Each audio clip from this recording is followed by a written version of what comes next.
다음으로는 아로마틱한 유명한 양이온들을 소개해 보도록 하겠습니다. 우선 첫 번째, 사이클로프로페닐 케타이온. 자, 이름 한번 보시면, 자, 사이클로는 고리, 그 다음에 프로프는 탄소가 3개, 그리고 인, 얘는 이중결합, 그리고 케타이온은 양이온. 그래서 탄소 3개가 고리를 이루는데 거기 이중결합이 있고 양이온이래요. 그래서 그 화학식은 탄소 3개, 수소 3개, 그리고 탄소가 1 플러스 양이온이라는 뜻이고요. 그 다음에 그 루이스 구조는 바로 이렇게 표현이 됩니다. 그래서 탄소 3개가 이렇게 삼각고리를 이루고 이중결합이 하나가 들어있는 거죠. 얘 같은 경우는 뭐 탄소 양이온 자리, 당연히 여기도 sp2 원성이 되고 탄소 이중결합을 이루고 있는 이런 자리들도 다 sp2 원성이 됩니다. 그러면 sp2 원성이면 각 탄소마다 뭐가 있겠습니까? 혼성에 참여하지 않은 pz 오비탈이 남아 있겠죠. 걔들이 각각 요렇게 수직하게 pz 오비탈들이 존재할 겁니다. 그래서 이 pz 오비탈에 지금 얘는 1 플러스 양이온이라 여기는 pz 오비탈에 전자가 채워지지 않지만 여기에는 pz 오비탈이 지금 노란 전자 2개가 있죠. 이 노란 전자 2개가 실제로는 여기하고 여기 이렇게 채워진 거예요. 그래서 여기하고 여기 사이 이제 파이 상호작용을 루이스 구조에서는 이렇게 이중결합으로 이제 짝대기로 표현을 하는 거죠. 그래서 원래 이 노란 전자는 각 탄소가 가지고 있는 pz 오비탈에 홀전자로 있는 건데 그게 파이 결합을 이루고 있는 상태다라는 거죠. 그리고 이 또한 공병 구조를 그리면 이중결합이 이리 오고 그리고 여기 있는 양이온이 이쪽으로 다 올라가게 할 수 있기 때문에 이 녀석은 공병 구조가 잘 나타나는 정삼각형 구조가 됩니다. 그래서 여기에 있는 이 3개의 pz 오비탈로부터 뭐를 만들어낼 수 있다? 이런 파이 분자기도 함수를 만들 수가 있어요. pz 오비탈이 지금 하나, 둘, 3개가 있는 거죠. 하나, 둘, 셋. 그러면 3개의 pz 오비탈로부터 분자기도 함수는 어떻게 만들어져요? 바로 똑같이 3개가 만들어지죠. 이때 하는 계산 방식을 뭐라고? 선형조합이라고 했습니다. 근데 뭐 그 계산까지 지금 직접 하진 않았지만 이 같은 그 계산 방식을 선형조합이라고 했고 그 결과가 여기 나오는데 여기서도 마찬가지로 원자궤도 함수 개수하고 분자궤도 함수 개수가 동일합니다. 평면구조이기 때문에 각 탄소마다 pz 오비탈이 있고 그 3개의 pz 오비탈로 분자궤도 함수 3개가 만들어졌다는 거 인식하면 되고 여기서 중요한 거 바로 만들어진 분자궤도 함수가 뭘 닮았다? 짜자자잔 바로 삼각형. 이 삼각형은 뭐 때문이다 라고 그냥 대충 인식하면 되겠어요. 바로 이 생긴 놈이 삼각형인지라 바로 이 삼각형 모양대로 분자궤도 함수가 만들어졌다. 이걸 기억해 두시기 바랍니다. 자, 여기 전자배치 한번 해볼까요? 여기에는 이 pz 오비탈의 전자가 없지만 이 여기하고 여기는 pz 오비탈에 지금 전자가 하나씩 들어가 있어서 전체적으로 파이 결합의 전자가 2개가 채워져 있거든요. 그럼 여기 보시면은 한쪽에는 채워져 있지 않고 나머지 2쪽에 홀전자가 하나씩 이렇게 채워져 있는 거예요. 그럼 이때 이 채워져 있는 얘가 여기서 어떻게 전자 배치가 되겠습니까? 이렇게 전자 배치가 되겠네요. 그럼 여기서도 뭘 따져볼 수 있을까요? 파이 결합과 관련된 결합 차수를 따져볼 수 있겠네요. 결합 차수는 어떻게 따져요? 바로 본딩 오비탈에서 엔타이 본딩 오비탈의 전자 개수를 빼주면 되죠. 원래 원자궤도 함수보다 안정해진 여기가 본딩, 원래 원자궤도 함수보다 불리해진 요 백설표 표시가 되어 있는 여기가 엔타이 본딩이 되겠습니다. 지금 본딩 오비탈의 전자 몇 개 있어요? 2개 있죠. 그리고 엔타이 본딩에는 전자가 몇 개 있어요? 없죠. 자, 이렇게 처리를 해주면 이 경우 파이 결합 차수는 1이 나오겠습니다. 그래서 루이스 구조 상에 파이 결합이 하나 그려지는 거랑 지금 이 분자궤도 함수상에서 구해지는 파이 결합 차수가 1인 게 지금 일치를 하는 거죠. 여러 번 얘기했지만 지금 얘도 어쨌거나 아로마틱한 화합물입니다. 자, 휘켈률이 적용되는지 한번 살펴볼까요? 자, 우선 첫 번째 사이클릭 컨주게이션.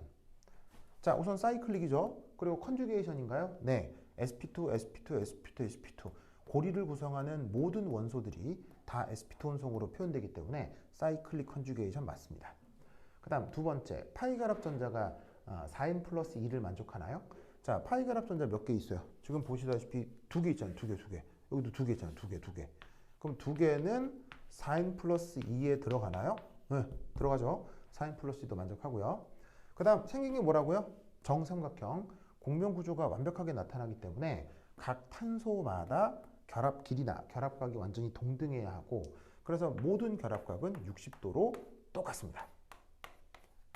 그러니까 이 녀석 자체가 정삼각 평면이 되니까 또한 휘켈룰을 만족하는 거죠.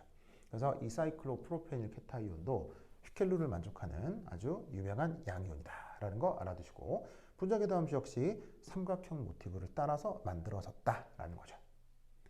그 다음 또 하나 만들어지는 게 유명한 녀석인데, 바로 관용명으로 트로필리움 케타이온이라고 합니다. 이거 이제 관용명이라 뭐 그런가 보다 하시면 되는데, 뭐 외우실 필요는 없고 이 분자식과 루이스 구조만 살펴보시면 돼요. 바로 탄소 7개로 되어 있는 칠각형입니다. 이 칠각형에서도 여기에 있는 이 케타이온 자리, 바로 sp2 혼성, 이중결합을 하는 자리도 다 sp2 혼성입니다. 그러면 모두 다 sp2 다 sp2이기 때문에 각 탄소마다 다 뭐가 있다는 얘기예요. 바로 이런 식으로 pz 오비탈이 각 탄소마다 다 있다는 얘기죠. sp2 혼성에서는 항상 혼성에 참여하지 않은 pz 오비탈이 항상 있는 거예요. 그럼 이때 pz 오비탈이 몇 개? 하나, 둘, 셋, 넷, 다섯, 여섯, 7개가 뭐를 만든다고 생각하면 되겠어요? 파이 분자궤도 함수를 만든다고 하면 되겠죠.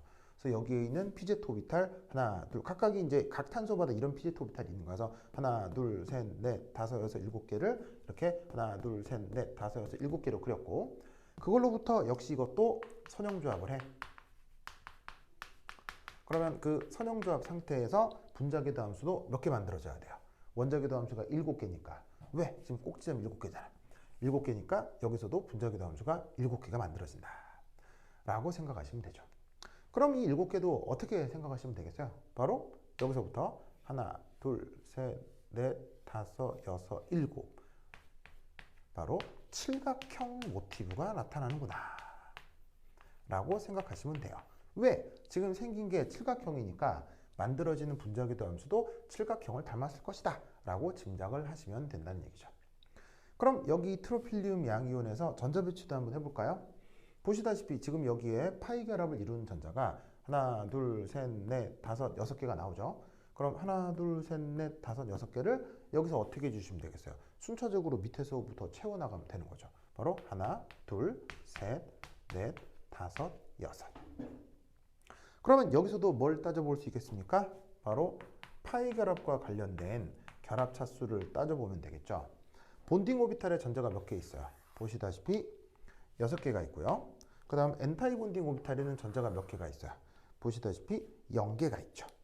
그러면 이 경우 결합 차수는 3이고, 루이스 구조상에서 그려지는 3개의 파이 결합이랑 이 파이 결합 분자궤도 함수에서 파이 결합 차수 3이 일치하는 걸 확인할 수 있습니다. 자, 이 또한 뭐를 만족해요? 휘켈룰을 만족하는 아로마틱한 화합물이라는 거 기억하셔야 돼요. 바로 모두 다 sp2 다 sp2인 사이클릭 컨주게이션 이루고 있고요. 그 다음에 파이 결합 전자가 지금 양이온 자리에 플러스 자리에는 pz 오비탈이 비어 있을 거 아니에요. 그럼 여기는 전자가 없는 거고, 여기에 전자가 하나, 둘, 셋, 넷, 다섯, 6개가 있죠. 그걸 지금 하나, 둘, 셋, 넷, 다섯, 6개를 그린 건데, 이 또한 4n 플러스 1을 만족하고요. 그 다음 공명 구조가 잘 나타납니다. 왜냐하면 이중결합이 여기만 그려지는 게 아니라 실제로 이중결합이 여기 그려지고 양이온이 여기 옮겨갈 수 있어요. 즉 여기 있는 플러스 자리가 여기 있는 공명 구조를 통해서 모든 탄소에 다 똑같이 옮아갈 수 있다는 얘기죠. 그렇다는 얘기는 모든 탄소와 모든 화학결합이 이 또한 동등하다는 얘기입니다. 그러니까 이 녀석도 모든 탄소-탄소 결합의 결합 길이, 결합력, 결합각이 다 똑같고, 이 또한 모든 탄소-탄소 결합의 결합 길이, 결합각, 결합각이 다 똑같기 때문에 이 또한 칠각 평면을 이루어야 합니다. 그래서 휘켈룰의 마지막 조건 평면 구조를 이 녀석도 잘 이루게 되는 거죠. 그래서 휘켈룰을 잘 만족하는 아로마틱한 화합물이 되는 거예요. 자, 지금까지 그 몇몇 아로마틱한 화합물들에 대한 어떤 얘기들을 해보았는데, 그 아로마틱한 화합물들의 공통적인 특징이 뭐예요? 당연히 휘켈루를 만족하고요. 그 다음 여기서 나타나는 최종 분자기도 함수를 이제 어떻게 기억하시면 되겠어요? 삼각형이건 뭐 오각형이건 육각형이건 칠각형이건 우선 가장 안정한 그 몰리큘러 오비탈이 하나가 있죠. 그래서 가장 안정한 분자기도 함수를 기준으로 여기서 삼각형이 그려진다거나 여기서 칠각형이 그려진다거나 그리고 벤진에서는 육각형이 그려지고 그 다음에 오각형 화합물에서는 가장 밑에 꼭지점을 기준으로 오각형이 그려지는 분자기도 함수들이 만들어졌죠.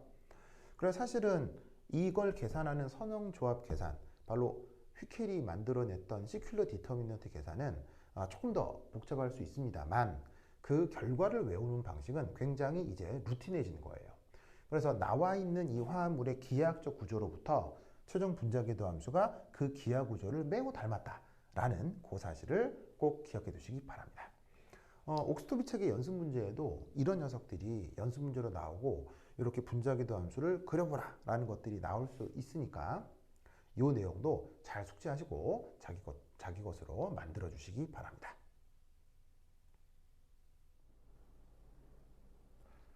우리가 지금 아로마틱한 화합물들의 예를 공부하고 있죠. 근데 마지막으로 제가 하나 또 보여드릴 예는 아로마틱하지 않은 것 중에 아주 독특한 녀석이 있습니다. 아로마틱하지 않은 어떤 녀석의 이 특징을 좀 살피면 우리가 이 컨주게이션이라고 하는 것에 대해서 또 다른 그 관점을 하나 가져볼 수가 있습니다. 자, 그래서 소개할 화합물은 바로 사이클로부타다인입니다. 사이클로는 고리를 뜻하고 그 다음에 부트, 이건 탄소 4개, 그 다음 여기에 다이에는 2개를 뜻하고 그 다음에 E는 이중결합이죠. 그럼 이 말은 탄소 4개가 고리를 이루고 있는데 거기 이중결합이 2개 있어요. 뭐 이런 뜻입니다. 그래서 분자식은 탄소 4개, 수소 4개고요. 그래서 루이스 구조를 한번 그려보면 짜잔 이렇게 생겼습니다. 그래서 이 경우 여기도 이제 파이 결합 전자가 있고 여기도 파이 결합 전자가 있는데 만약에 이 파이 결합 전자하고 이 파이 결합 전자하고 이런 식으로 공명이 잘 이루어진다 라고 하면 여기 있는 전자가 이압 이렇게 이동을 하고 그러면 여기 있는 파란색 전자가 이압하고 이동을 하면 이런 식의 또 다른 이제 공명 구조가 나타나겠죠. 그럼 이때 이 공명 구조로 나타나는 녀석이 100% 아주 잘 나타난다고 하면 이때 요 놈의 기여도하고 요 놈의 기여도가 같을 때 바로 이 녀석의 구조는 뭐가 된다는 걸 알 수 있습니까? 바로 정사각형이 된다는 걸 알 수 있죠. 그래서 이 정사각형이 된다고 하면 바로 여기에 있는 이 탄소-탄소 결합, 이 탄소-탄소 결합. 지금은 단일결합, 이중결합으로 표현되어 있지만 컨주게이션으로 잘 나타나면 이중결합, 단일결합으로도 나타날 수 있으니까 모든 결합이 1.5중 결합으로 완벽하게 동등하고 결합 길이도 같고 결합 각도 같고 그러면 그게 바로 뭐겠어요? 꼭지점이 4개니까 정사각형이 돼야 되겠죠. 그래서 이 사이클로부타다이에는 완벽한 공명 구조 속에 정사각형이 될 것으로 예상이 된다 이런 말씀이에요. 자, 근데 이때 이 녀석에 대해서 그럼 정사각형이 된다고 하고 입체 구조를 한번 그려보았어요. 자, 어쨌거나 탄소가 이중결합으로 연결되어 있으니까 뭐 컨주게이션을 하건 말건 뭐 공명을 하건 말건 어쨌거나 주어진 탄소들은 모두 다 sp2 혼성이라고 할 수 있겠죠. 그러면 sp2 혼성이면 모든 탄소들에 뭐가 있을 수밖에 없어요. 이런 식으로 혼성에 참여하지 않은 pz 오비탈들이 나타날 수 있겠죠. 그래서 예를 들어서 여기 있는 1, 2, 3, 4번 탄소가 각각 1, 2, 3, 4번이라고 할 때 여기 이제 정사각형이라고 생각하는 거죠. 여기 이제 만약 각도가 있다면 이게 직각이고 이 결합 길이는 다 같고 이럴 때 이 평면의 수직한 방향으로다가 pz 오비탈이 하나, 둘, 셋, 4개가 있는 거예요. 여기서 이제 1, 2번 탄소에서 노란색 두 전자가 파이 결합을 이루죠. 그게 여기 있는 홀전자와 여기 있는 홀전자 사이에 상호작용으로 파이 결합이 되는 거고 그 다음에 3, 4번도 마찬가지죠. 여기 있는 요 3번하고 4번 사이 이중결합 그리고 그것을 이루는 파란색 전자는 이렇게 pz 오비탈에 채워진 이 전자들을 뜻하는 겁니다. 그래서 지금 이렇게 이제 실선으로 표현한 건 이렇게 루이스 구조상의 파이 결합이다 이렇게 생각을 할 수 있는데 컨주게이션의 개념으로 보면 여기서도 어디에 또 파이 결합이 나타날 수 있어요. 바로 2번과 3번 사이, 그 다음 4번과 1번 사이에도 바로 컨주게이션 파이 결합이 나타날 수가 있겠죠. 그래서 1, 2, 3, 4번 탄소에 컨주게이션이 다 나타나서 보시다시피 이렇게 사이클릭 컨주게이션을 이루고 있을 거라고 가정하는 이 분자를 사이클로부타다이인이라 할 수 있다 이런 말이에요. 자, 그럼 여기서도 이 PZ 1, 2, 3, 4가 사이클릭 컨주게이션을 이룬다고 할 때 그때 만들어질 수 있는 분자기도 함수를 한번 생각해 보도록 하겠습니다. 여기 있는 PZ 1, 2, 3, 4는 이렇게 에너지 준위들을 다 동등하게 그려두었습니다. 자, 1번부터 4번까지 에너지적으로 다를 이유가 없죠. 지금 뭐라고 생각한 거냐면 정사각형이고 모두 다 똑같은 탄소들이니까 각 탄소에 붙어있는 PZ 오비탈도 에너지적으로 기하학적으로 다를 리 없습니다. 똑같겠죠. 그러면 이것에 대해서도 뭐 앞서 말씀드렸던 선형조합 그 테크닉을 활용하면 여기에서 PZ 1, 2, 3, 4로 만들어지는 분자기도 함수를 그릴 수가 있습니다. 그 분자기도 함수가 그 결과가 바로 이것이에요. 자, 그럼 이때 이 계산 결과를 실제로 시큘러 디터미넌트를 통해 구하지 않더라도 이 결과를 어떻게 예상할 수 있느냐? 지금 이 녀석이 생긴 게 뭐라고요? 정사각형이라고 했죠. 그럼 만들어진 분자기도 함수도 2합, 2합, 2합, 2합 이렇게 되면서 정사각형이다. 이렇게 생각을 해볼 수 있다. 이런 말이죠. 무슨 말 알겠죠? 그러다 보니 이게 앞서서는 잘 나오지 않던 뭐가 하나 등장하게 되냐면 여기 보시다시피 NB 보이시죠? NB. 이 NB가 뭐예요? 바로 요거 비결합 오비탈이 나타난다 이런 얘기예요. 넌본딩 오비탈. 그래서 넌본딩은 뭐예요? 본딩도 아니고 엔타이 본딩도 아니어서 여기 있는 원래 원자기도 함수랑 에너지 준위가 같아지는 분자기도 함수를 넌본딩이라고 했죠. 이 녀석의 기하학적 구조가 정사각형이니까 분자기도 함수가 역시 정사각형처럼 만들어지다 보면 본딩, 엔타이 본딩 말고 넌본딩도 두 개가 만들어지겠네요. 자, 여기에 전자 배치를 한번 해보도록 합시다. 전자가 총 몇 개임? 하나, 둘, 셋, 넷. 홀 전자가 하나씩 있죠. PZ 오비탈 각각에. 그러면 하나, 둘, 셋, 넷 이렇게 되겠습니다. 자, 그럼 이때 이 네 개의 전자를 여기에 어떻게 채울까요? 안정한 곳부터 하나, 둘, 셋, 넷 이렇게 채우시면 되겠네요. 자, 그럼 이때 여기에서 뭘 따져볼까요? 결합차수를 한번 따져보겠습니다. 자, 결합차수는 어디서 어디를 빼죠? 바로 본딩 오비탈에 있는 전자에서 엔타이 본딩 오비탈에 있는 전자를 빼주시면 되죠. 본딩 오비탈에 있는 전자가 몇 개가 있어요? 두 개. 엔타이 본딩에 있는 전자가 몇 개가 있어요? 없네. 그리고 넌본딩에 있는 전자는 결합차수 계산할 때 고려하지 않죠. 그러면 이 경우 결합차수가 뭐가 된다? 1입니다. 1? 자, 1. 이걸 어떻게 해석해야 될까요? 자, 얘가 루이스 구조상에서는 이중결합이 몇 개 그려져 있습니까? 이중결합이 2개 그려져 있죠. 하나, 둘, 뭐가 됐건. 근데 분자기도 함수로 예상을 해보니 어떻게 돼요?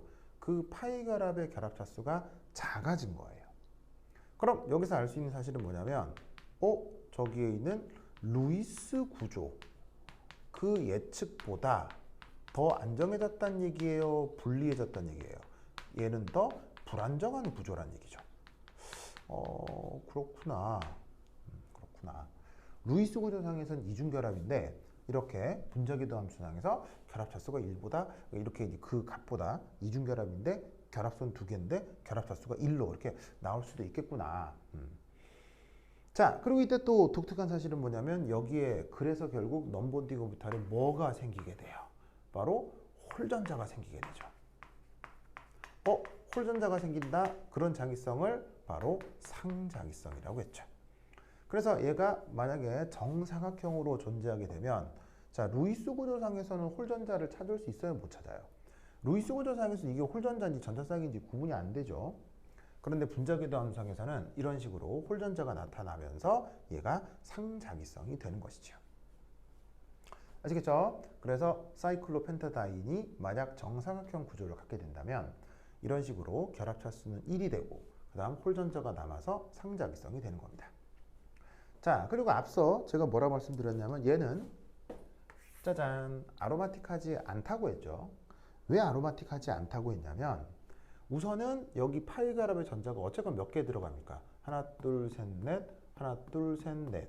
그러면 파이그랍 전자 4는 당연히 4n 플러스 2에 들어갑니까? 안 들어갑니까? 들어갈 리가 없잖아요.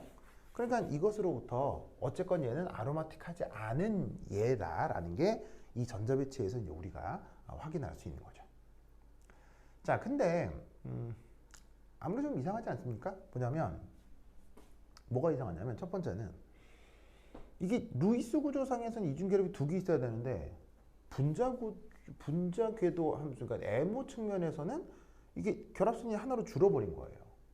이게 좀 이상하고요. 그 다음 이게 유기 분자 중에 이렇게 홀전자를 가져서 자석에 끌리는 상자기성 물질은 없진 않아요. 있긴 있는데 근데 진짜 논문을 무지막지 찾아야 한두 개 나올 정도예요. 굉장히 귀하다고. 그럼 이게 좀 이상한, 유기 분자 중에 이렇게 홀전자 상자기성? 이것도 좀 그렇고, 결합 척수가 루이스 구조보다 작아졌어? 이것도 좀 그렇고. 그래서 이때 어떤 테크닉이 하나가 있냐면 바로 이 안텔러 이펙트라는 테크닉이 하나가 있습니다. 자, 이 안텔러 이펙트는 뭐냐면 이건 뭐 전문 용어라 뭐 더 모르셔도 되긴 하지만 의미는 이거예요. 구조를 뒤틀어요. 그래서 전자 구조를 바꾸는 겁니다. 그런 모든 어떤 테크닉을 전문 용어로 이 안텔러 이펙트라고 하는데 난데없이 이게 뭐냐? 그래서 사람들이 이 사이클로부타다인에 대한 실제 구조를 뭐냐면 찾아봤어요. 그랬더니 놀랍게도 이 사이클로부타다인은 실제 구조가 정사각형이 아니라 직사각형이 되더라는 거죠. 직사각형이라는 건 무슨 말이냐면 어디가 이중결합 있고 어디가 단일결합이 나타날 수밖에 없긴 하거든요. 그런데 이때 어디에 이중결합, 어디에 단일결합이 얘가 뭘 하지 않고 컨주게이션을 전혀 하지 않는 거예요. 컨주게이션을 전혀 하지 않고 이중결합은 이중결합인 대로, 단일결합은 단일결합인 대로 존재하는 거예요.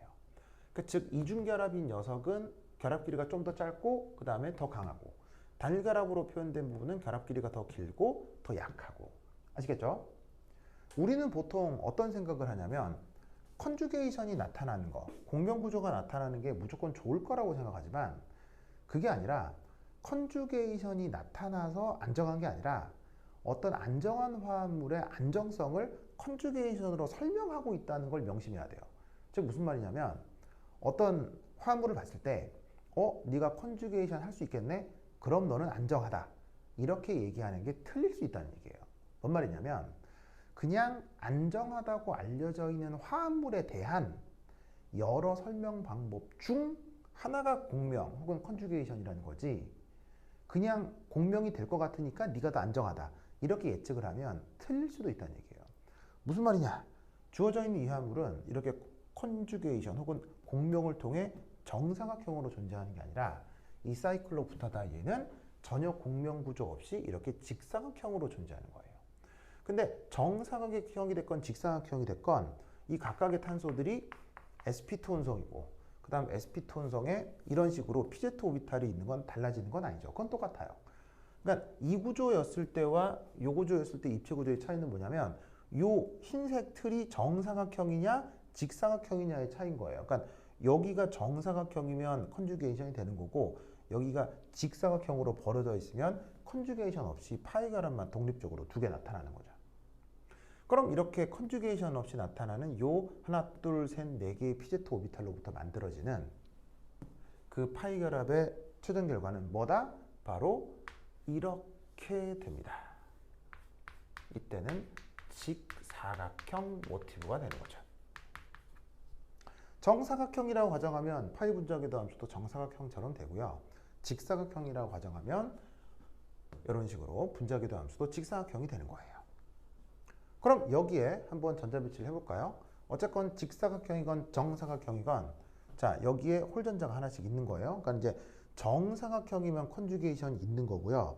직사각형이면 이 컨주게이션이 없는 거예요. 알겠죠? 어쨌건 뭐가 됐건 간에 여기에 있는 홀전자가 하나씩 있으니까 pz 오비탈의 총 전자는 하나, 둘, 셋, 넷. 그럼 여기 전자를 어떻게 채우면 되겠어요? 바로 하나, 둘, 셋, 넷 이렇게 채워주면 되겠죠. 그런데 이때 재밌는 건 얘가 얀텔러 이펙트로 구조가 바뀌게 되면 넌본딩이었던 파이2는 계산상 안정해지면서 본딩이 돼요. 넌본딩이었던 파이3는 불안정해지면서 엔타이 본딩으로 바뀌는 거예요. 즉 정사각형일 때는 두 전자가 넌본딩에 채워지지만 직사각형이라고 가정해주면 두 전자가 새롭게 본딩 오비탈에 채워지게 되는 거죠. 그러니까 구조 자체가 정사각형이니까 직사각형을 직관적으로 정사각형이니까 넌본딩 오비탈을 직관적으로 생각할 수밖에 없는데 얘가 만약에 직사각형 구조가 되면 그 분자기도 함수에서 넌본딩이 사라지고 본딩과 엔타이 본딩이 새로 만들어지게 되는 거죠.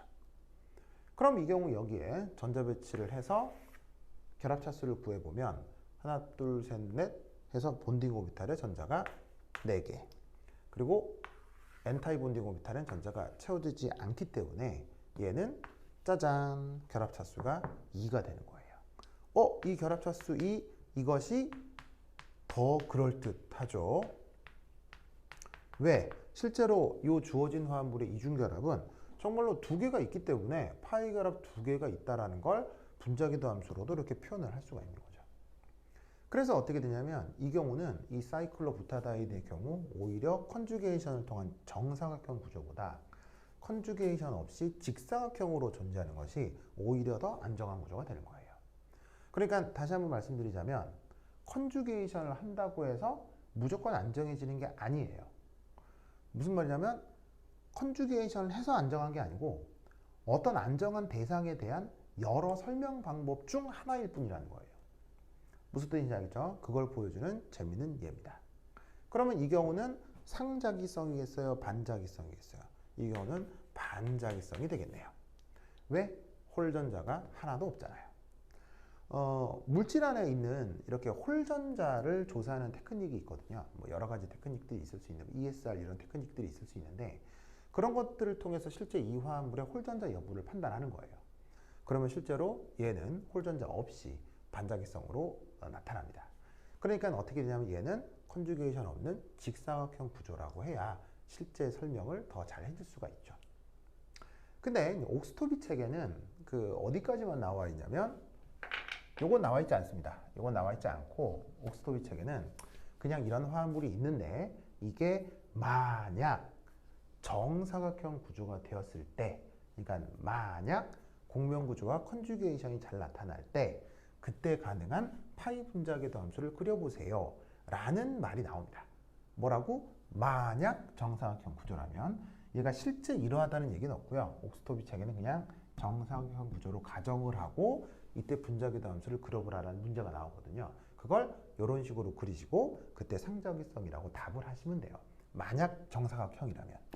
무슨 말인지 알겠죠? 뭐 정사각형이 될 수도 있겠죠. 뭐 만약에 외부에서 엄청난 압력을 가해서 구조 자체를 직사각형에서 정사각형으로 되려 바꿀 수 있다면 사실은 이 녀석의 분자궤도 함수는 이렇게 변형이 될 수도 있을 거예요. 특별한 물리적 상황에서는.